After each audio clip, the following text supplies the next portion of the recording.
वक्रतुंड महाकाय सूर्यकोटि समप्रभ निर्विघ्नं कुरु मे देव सर्वकार्येषु सर्वदा। भक्तों, भागवत कथा में आगे बढ़ते हैं।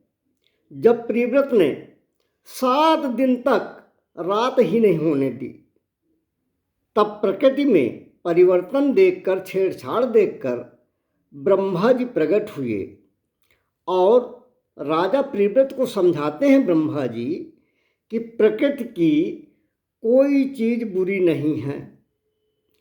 अमंत्रमक्षरम नास्ति नास्ति मूलमलौषधम अयोग्यः पुरुषो नास्ति योजकस्तत्र दुर्लभः। अब ब्रह्मा जी समझाते हैं कि एक दिन हमने मान लीजिए सब्जी बनाई, उस सब्जी में नमक डालना भूल गए तो सब्जी में स्वाद नहीं आया। सबने टोका टाकी किया, आगे से ध्यान रखना, सब्जी सही नहीं बनी। अब दोबारा से इतना ध्यान रखा गया कि उसमें इतना नमक डाल दिया, इतना नमक डाल दिया कि सब्जी में नमक ही नमक का स्वाद आने लगा। फिर से खराब हो गई सब्जी, फिर डांट पड़ी, टोका टाकी हुई। तो तीसरी बार ऐसा किया गया कि सब्जी में नमक डालने की बजाय खीर में नमक डाल दिया। जब फिर लोगों ने टोका कि अरे नमक तो खीर में पड़ गया, तो आपने सोचा कि अरे नमक तो बहुत बुरी वस्तु है, नमक को ही फेंक दिया उठाकर। नमक बुरी वस्तु नहीं है, हम उसका सही प्रयोग नहीं कर पा रहे और दोष नमक का दे रहे हैं। यह तो वही स्थिति हुई कि नाच न आवे आंगन टेढ़ा।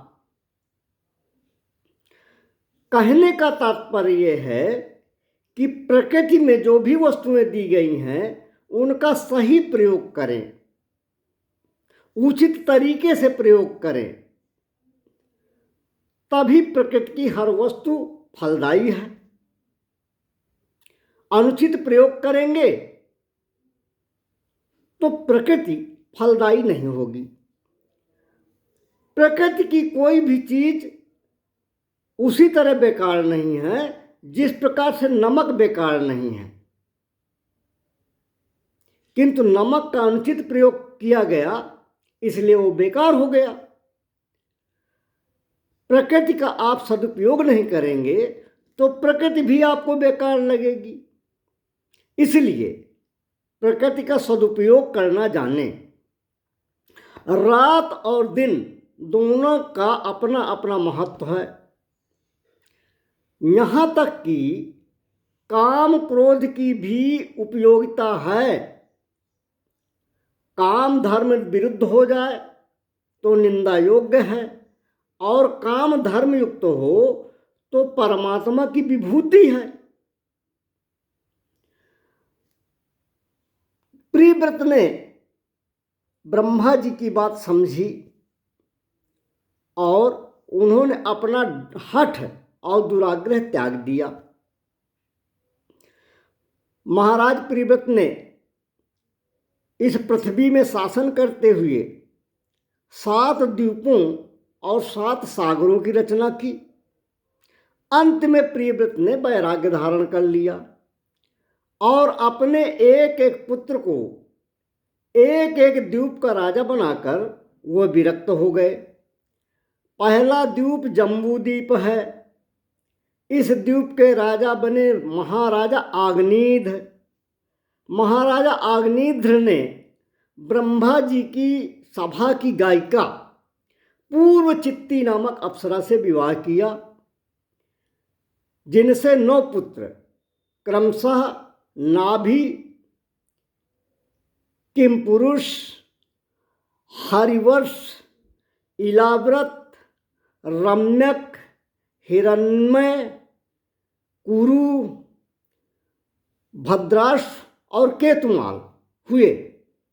महाराजा आग्नेय ने जम्बू द्वीप के 9 खंड करके अपने 9 पुत्रों को एक एक खंड का राजा बना दिया। सबसे पहला खंड अजनाब खंड है, जिसके राजा हुए महाराजा नाभि। इनका विवाह मेरु देवी से हुआ। जब कोई संतान नहीं हुई तो राजा नाभि ने पुत्रेष्ठ यज्ञ कराया। यज्ञ से प्रसन्न होकर भगवान प्रकट हुए, बोले राजन वरदान मांगो। महाराज नाभि इतने भाव विह्वल हुए कि प्रभु के दर्शन पाकर कुछ बोल नहीं पाए। तब भगवान ने यज्ञ करा रहे ब्राह्मणों से कहा, आप लोग ही बताइए कि राजन क्या चाहते हैं। किंचायम राजर्षि पत्य कामः प्रजां मतादृशी माशान। ब्राह्मणों ने बताया कि भगवान आप जैसी संतान चाह रहे हैं, परंतु कहने का साहस नहीं कर पा रहे हैं। प्रभु हंसकर बोले, आप ब्राह्मणों ने वचन देकर यज्ञ कराया है, इसलिए ब्राह्मणों की वाणी को निभाने के लिए, उनका वचन सत्य करने के लिए मैं राजा नाभि के पुत्र के रूप में स्वयं आऊँगा। तब भगवान स्वयं ऋषभ देव के रूप में राजा नाभि का पुत्र होकर प्रकट हुए। बोलिए भगवान ऋषभ देव जी की जय। अब भगवान ऋषभ देव की कथा आगे कहने का प्रयास करेंगे।